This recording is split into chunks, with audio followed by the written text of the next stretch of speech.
স্বতন্ত্র হিসেবেও তো কেউ দাঁড়া যেতে পারে। আওয়ামী লীগ হচ্ছে কি, আওয়ামী লীগ একটু ডগমেটিক তো সাংঘাতিক এবং খুবই এক্সট্রিমিস্ট টাইপের একটা, আমরা ধর্মান্ধ বলি না, মানে অনেক সময় হয় কি তাদের রাইট অ্যান্ড লেফট কোনো লজিক কাজ করে না, যে এরকম হয়ে যায়।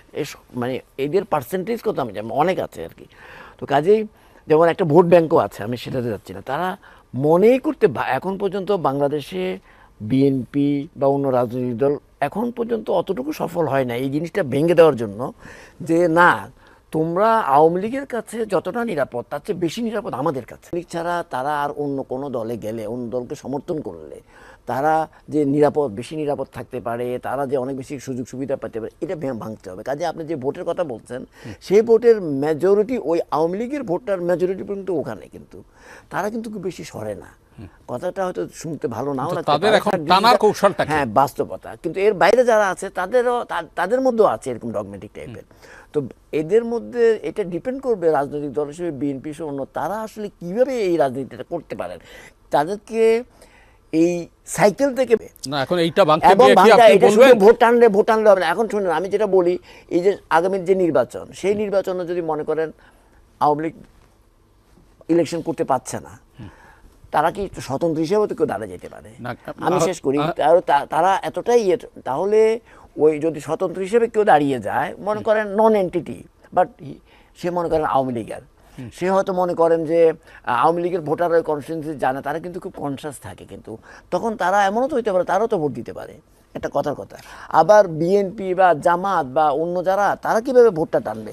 তাদেরকে ভোটটা টানতে হলে ওই রাজনীতি দিয়ে ভোটটা টানতে হবে। আর না হলে আমি যে কথাটা প্রথমে তুলেছি, রাজনৈতিক দলের যতটুকু না বক্তৃতা, যতটুকু তারা ইনফ্লুয়েন্স, যতটুকু না মোটিভেশনে এই ভোটটা আনা হবে, তার চেয়ে তারা নিজেরা সিদ্ধান্ত নিবে বিএনপিকে বা বিএনপি জোটকে ভোট দিলে তাদের জন্য আপাতত সুবিধা হবে, নাকি জামাতি জোটকে ভোট দিলে তারা সেটা তখন তারা সেটাই করবে, নাকি তারা যদি নির্বাচন করতে নাও পারে তাদের কোনো লোক মানে মানে মানে বিভিন্নভাবে যদি দাঁড়িয়ে যায় তাকে দিলে ভালো হবে, ওইভাবে তারা ভোটটা দেয়। এটা তো এক ধরনের, আমার মনে হয় এটা কোনো ইয়ে না, এটা তো বলার কথা বলছে, এটা এক ধরনের, এদের মধ্যে এক ধরনের ডিসিপশনও আছে মনে হয় আমার কাছে। আমি সেই আলোচনা যাচ্তে চাই না। আমি যেটা বলতে চাই যে আপনাকে তো ওই ভোটগুলোকে নিউট্রালাইজ করতে হলে, আজকে দেখেন যে আপনার যে জার্মানিতে যে হিটলারের যে নাজি পার্টি, আজকে এত বছর হয়ে তা নিষিদ্ধ তো পার্টিটা, এখনো কিছু কিছু নাজি আছে, কিন্তু তারা মাঝে মাঝে দেখেন প্রোগ্রাম করে, কিন্তু দেখেন, কিন্তু in general over the years এত বছর চলে গেছে, নিউট্রালাইজ হয়ে অনেকে মারা গেছে, আবার অনেকে মেইন স্ট্রিমের সঙ্গে চলে আসছে। এভাবে নিউট্রাল এইভাবে করতে হবে কিন্তু আওয়ামী লীগের কৌশলী পদক্ষেপ। হ্যাঁ, এবার এটা ডিপেন্ড করবে এখন যারা রাজনীতির মাঠে প্রধান দায়িত্ব পালন করছে, সেটা যেমন আছে শঙ্কও আছে, এবং এগুলো কতগুলি সিমটম দেখাও যায়। যেমন প্রধান উপদেষ্টা ডক্টর মোহাম্মদ ইউনূস সাহেব বলছেন যে একেবারে উৎসব মুখর নির্বাচন হবে, এই ধরনের এমন নির্বাচন হবে যেটা জাতি আগে কখনো দেখেনি, খুব ভালো কথা। আবার অ্যাট দ্য সেম টাইম আমরা যখন এটা দেখি যে প্রায়শ আমাদের যেমন মির্জা ফখরুল ইসলাম আলমগীর সাহেব কালকেও বলেছেন যে কিছু কিছু রাজনৈতিক দল চায় যে নির্বাচন না হোক বা পিছিয়ে যাক, তো এই কথার মধ্যে তো মেসেজ আছে। আবার এটাও যখন দেখি যে কিছু উপদেষ্টাকে তারা মনে করে যে বাদ দেওয়ার কথা বলেন, তাহলে নিশ্চয়ই এমন কোনো শঙ্কার কোনো কারণ আছে।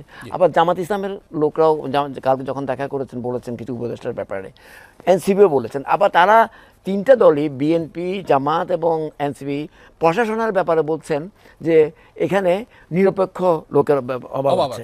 তাহলে এই প্রশাসনে কিন্তু নির্বাচনটা করবে, যে আলোচনা হচ্ছে। আবার আইনশৃঙ্খলা রক্ষা বাহিনী সেখানেও যে হিসাব ব্যারিস্টার রহিম সাহেব দিলেন, যদি সেটা, তাহলে মূল কথাটা হচ্ছে যে এরা তো সবাই নির্বাচন প্রক্রিয়ার মধ্যে থাকবে। তাহলে ডক্টর মোহাম্মদ ইউনূস সাহেবের এই জায়গার মধ্যে সংস্কারগুলি করা উচিত ছিল আসলে, যেটা করা হয় নাই। তারা কিন্তু লোকগুলি রয়ে গেছে, কিন্তু কিছু চেঞ্জেস হয়েছে, সেটা এনাফ না। তারা তো মাঠ লেভেলে এই কাজগুলি করবে।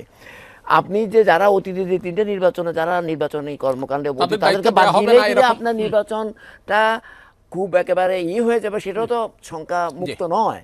তো কাজেই এই কথা, এখন তো এইটা আসলে অনেক বড় আলোচনা। কথাটা হচ্ছে যে এখনো আমার মনে হয় ডক্টর মোহাম্মদ ইউনূস সাহেব এমন প্রশাসনের যেসব ব্যাপারে যাদের সন্দেহ আছে, এগুলোকে একেবারে যদি স্ক্রিনিং করতে পারেন, তাহলে একেবারে দল নিরপেক্ষ একটা করা দরকার। কিছু আইন শৃঙ্খলা রক্ষা বাহিনীকে সেভাবে করা দরকার।